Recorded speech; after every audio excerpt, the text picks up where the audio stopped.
Japan दुनिया का सबसे सभ्य, सबसे सुरक्षित और सबसे टेक्नोलॉजिकल देश है। लेकिन क्या आप जानते हैं कि इसी जापान के पीछे छुपा है एक ऐसा काला सच जिसे सुनकर आपको यकीन ही नहीं होगा कि ये दुनिया के सबसे परफेक्ट देश में होता है। आज हम बात करेंगे जापान की इस दुनिया की, जिसके बारे में जापान खुद भी बात करना पसंद नहीं करता। तो चलिए शुरू करते हैं। स्कूल से लेकर शादी, परिवार से लेकर मौत तक, जापानी समाज में कई ऐसी कड़वी हकीकतें मौजूद है जो दुनिया की नजरों से छुपाई जाती हैं। तो चलिए शुरू करते हैं the untold dark side of Japan. सबसे पहले बात करते हैं इकिकोमोरी। लाखों लोग जो सालों तक कमरे से बाहर नहीं निकलते। जापान में 12 लाख से ज्यादा लोग हैं जो अपने कमरे में बंद होकर सालों तक नहीं निकलते।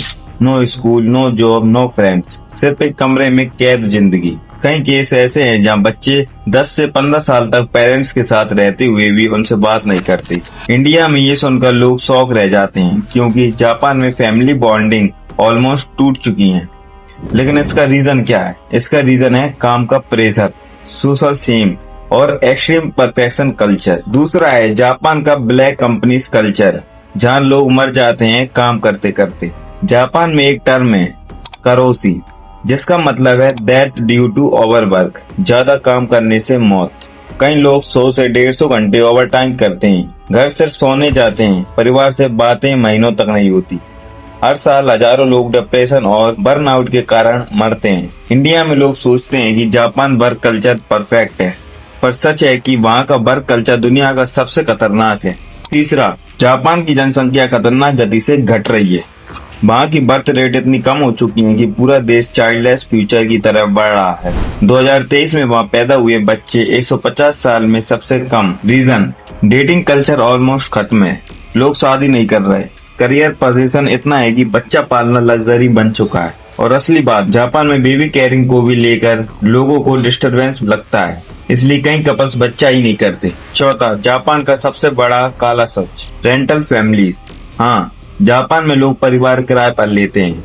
अगर किसी को लोनलीनेस लगती है तो वो किराए पर वाइफ, हस्बैंड, पेरेंट्स या बच्चे तक ले सकता है। एक्टर्स को पैसे देकर आप उन्हें अपना बॉयफ्रेंड, गर्लफ्रेंड या पूरा फैमिली बनाने को कह सकते हैं। यहाँ तक कि लोग फनरेबल में भी फेक रिलेटिव्स हायर करते हैं ताकि ज्यादा रिस्पेक्टेबल दिखे।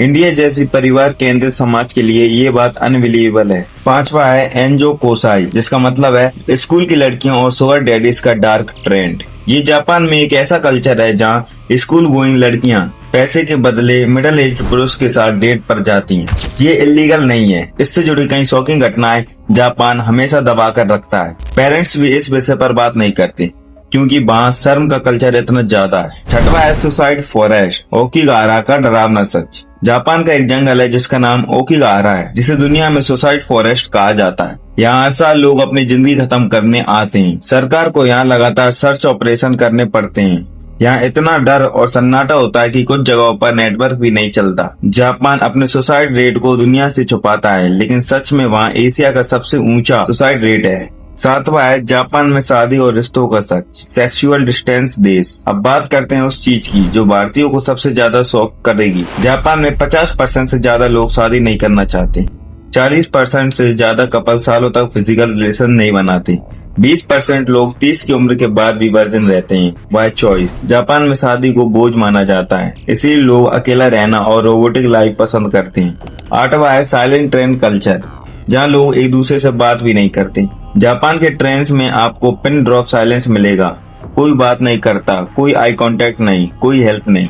यहाँ तक कि अगर आप हेल्प मांगे या किसी से कैजुअल बात करने की कोशिश करें तो लोग अनकंफर्टेबल महसूस करते हैं। लोनलीनेस जापान में पेंडेमिक बन चुकी है, इसलिए सरकार ने मिनिस्टर ऑफ लोनलीनेस तक बना दिया। और 9वें नंबर पर है जापान का एक बड़ा सच, डिजिटल एस्केपिस्ट। जापान में लोग रियल लाइफ से बचने के लिए manga, anime, virtual girlfriends, VR partners, sex robots का सहारा लेते हैं। कई लोग असली इंसानों से ज्यादा डिजिटल कैरेक्टर्स से जुड़ाव महसूस करते हैं। और 10वां और सबसे आखिरी, एल्डर्स को नर्सिंग होम में छोड़ने का कल्चर। इंडियन कल्चर में माता पिता भगवान जैसे होते हैं, लेकिन जापान में कई लोग अपने बूढ़े पेरेंट्स को नर्सिंग होम्स में छोड़ देते हैं, वो भी परमानेंटली। फैमिली बॉन्डिंग्स ऑलमोस्ट खत्म हो चुकी हैं। जापान बाहर से जितना चमकता है, अंदर से उतना ही टूटा हुआ है। Technology, robot, sky scrapers, discipline, ये सब बाहर की चमक है, पर इसके पीछे छुपे हैं वो दर्द, वो अकेलापन, वो सामाजिक दबाव जिसने पूरे देश को एक इमोशनल रोबोट बना दिया है। और यही है जापान का डार्क साइड, जिसके बारे में आपको पहले किसी ने नहीं बताया होगा।